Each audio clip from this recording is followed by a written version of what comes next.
नमस्कार मंडळी, मी सोनाली तुम्हा सगळ्यांचं आपल्या चॅनलवरती स्वागत करते. इकडे बघू शकता एक पांढरं स्वच्छ असं कापड घेतलंय आणि त्या कपड्यावरती निवडून घेतलेली स्वच्छ मेथी पसरवून घेते. व्हिडिओ काय आहे, कशाचा आहे, त्यासाठी तुम्हाला व्हिडिओ शेवटपर्यंत बघावं लागेल आणि व्हिडिओ जरी आवडला तर लाईक आणि हाईप करावं लागेल. तर इकडे बघू शकता एक मेथीची जुडी घेतलेली आहे. बाजारातून गेल्यानंतर तिथे मला 10 रुपयाला 2 मेथीच्या पेंड्या भेटल्या.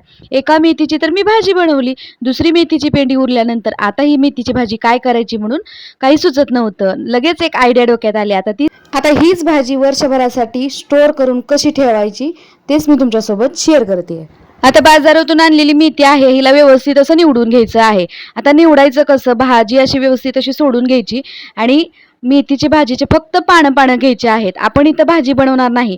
भाजी बनवताना देठं व्यवस्थित थोडेसे घेतले तरी चालतात. कवळ्या असतील तर भरपूर देठं घ्या. तर इथं मी फक्त मेथीचे पानं पानं घेणार आहे आणि यामध्ये बघू शकता मध्ये असे टक्क पडलेले दिसत आहेत. अगोदर सुरुवातीला तुम्हाला मी एक पान दाखवलं. काय मेथीच्या भाजीला टक्क पडलेले आहेत पांढरे असे, त्यामुळे ती रोगाटलेली भाजी आहे. ती भाजी नाही घ्यायची, व्यवस्थित निवडून अशी मेथीची पानं घ्यायची आहेत. आता आणलेली आपण सगळी भाजी अशा पद्धतीने निवडून घ्यायची आहे. याच्यामध्ये अजिबात देठं घ्यायची नाहीत, फक्त पानं घ्यायची आहेत, कारण ही आपल्याला वर्षभरासाठी स्टोअर करून ठेवायची आहे. तर अशा पद्धतीने इथं मी सगळी मेथीची भाजी निवडून घेतलेली आहे. यातली मी पानं पानं घेतलेली आहे. काही थोडीशी देठं सुद्धा आलेली आहेत, पण काहीच हरकत नाही, देठं आली तरी चालतील. देठामध्ये भरपूर असं जीवनसत्व असतं. तर इकडे एक चाळणीच्या खाली एक भांडं घेतलेलं आहे. तर सुरुवातीला असं वाटलं चाळणीमध्ये भाजी धुवून घ्यावी, परत मी प्लॅन चेंज केला. खाली एक मोठं भांडं ठेवलं होतं चाळणीच्या, त्या भांड्यामध्ये सगळी भाजी ओतून घेतली आणि त्या भांड्यामध्ये पाणी घालून व्यवस्थित 2 ते 3 पाण्याने सगळी भाजी व्यवस्थित धुवून घेतलेली आहे.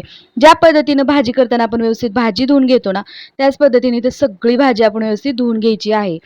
तर ही आपल्याला वर्षभरासाठी वाळवून सुकवून याची कसुरी मेथी बनवायची आहे. बाजारामधून महागातली महाग कसुरी मेथी आपण आणण्यापेक्षा घरामध्ये फक्त 5 रुपयात एवढी मोठी कसुरी मेथी तयार होते. त्या व्हिडिओमध्ये तुम्हाला दाखवणार आहे, त्यामुळे तुम्ही व्हिडिओ स्किप करायचं नाही आणि वर्षभरासाठी कसुरी मेथी स्टोअर कशी करून ठेवायची ते सुद्धा मी तुम्हाला सांगणार आहे. त्यामुळे व्हिडिओ स्किप करायचं नाही, व्हिडिओ शेवटपर्यंत नक्की बघायचा आहे. भाजी व्यवस्थित अशी स्वच्छ धुवून घेतलेली आहे. भाजी मस्त आहे, एकदम छान अशी, जास्त कवळीही नाही आणि जास्त निबरही नाही अशी ही भाजी आहे. फुटीची भाजी होती म्हणून याची मी कसुरी मेथी बनवलेली आहे. तर बघा सगळी भाजी 2 ते 3 पाण्याने व्यवस्थित अशी धुवून घेतली. भाजीमध्ये इतका कचरा होता, वरून तर भाजी इतकी स्वच्छ दिसत होती, पण धुतल्यानंतर इतकी त्यामधून माती निघाली. 2 ते 3 पाण्याने व्यवस्थित धुवून घेतली आणि आता या चाळणीवरती काढून घेते. चाळणीवरती काढून घ्यायचं आणि त्याच्या खाली एक भांडं ठेवायचं. चाळणीवरती 1 तास, दीड तास तरी अशी धुवून भाजी चाळणीमध्ये ठेवून द्यायची. त्यामुळं काय होतं, भाजी चांगली मस्त अशी फुलली जाते. व्यवस्थित चाळणीमध्ये पसरवून घ्यायची, त्यामुळे पाणी सुद्धा सगळं निथळतं आणि भाजी मस्त अशी फुलली जाते. तर हे बघा चाळणीमध्ये मी भाजी पसरवून ठेवलेली आहे. सगळं पाणी 1 तास, दीड तासाने सगळं निथळून जातं आणि भाजी पूर्ण कोरडी होते. खालून सुद्धा भाजी व्यवस्थित अशी कोरडी होते. इकडे भाजी कोरडी होते तोपर्यंत व्हिडिओ कुठल्या शहरातून पाहताय ते मला कमेंट करून नक्की सांगा. आणि हो, सगळी भाजी बघा तासाभरानंतर किती छान अशी फुलली आहे. चाळणीमध्ये बघताय तुम्ही, मस्त अशी फुलून झाली भाजी आहे बघा, खूप छान. आता मी काय करणार आहे, या ताटामध्ये ना सगळी भाजी अशी पातळ पातळ पसरून घेणार आहे. आता आपल्याला घरीच कसुरी मेथी बनवायची आहे, ती पण वर्षभरासाठी टिकवायची आहे. ती पण मी प्रोसेस तुम्हाला पुढे व्हिडिओमध्ये सांगते. तुम्ही ताटामध्ये सुकवायची असेल ताटामध्ये सुकवा. मी 2 प्रकारे सुकवण्याच्या तुम्हाला प्रोसेस सांगणार आहे. तर इथे मी ताटामध्ये पातळ पसरून घेतलेली आहे. हे छोटं ताट आहे, यामध्ये जेवढी बसेल तेवढी पातळ पसरून घ्यायची.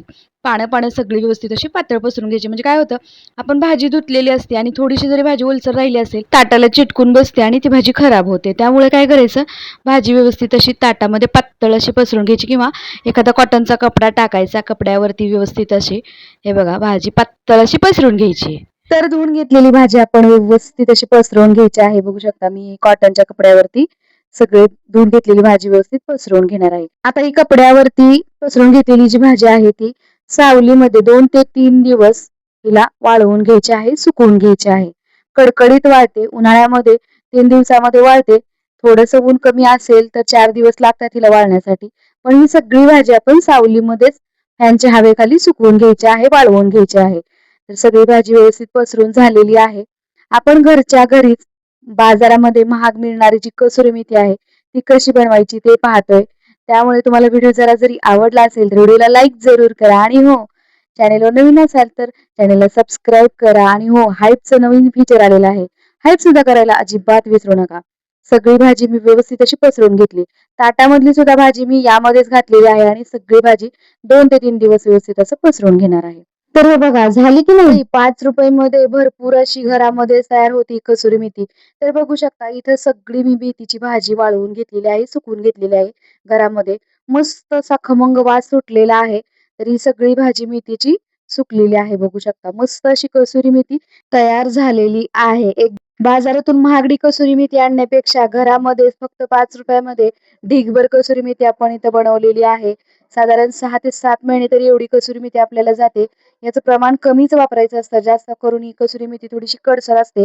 त्यामुळे थोडंसं प्रमाण हलकंसं टेस्टसाठी याचं प्रमाण वापरायचं असतं. त्यामुळे एक पेंडीची जर तुम्ही कसुरी मेथी बनवली वर्षभरासाठी आरामात पुरते. तर घरच्या पद्धतीनं मस्त अशी महागडी मिळणारी कसुरी मेथी कशी बनवायची आज आपण या व्हिडिओमध्ये पाहिलं. तर चला मंडळी आपल्या चॅनलवरती अशा वाळवण रेसिपी येत असतात. तर पुन्हा भेटूया अशाच एका छानशा मस्त व्हिडिओ सोबत. तोपर्यंत मस्त खा आणि मजेत राहा. व्हिडिओ पाहिल्याबद्दल धन्यवाद.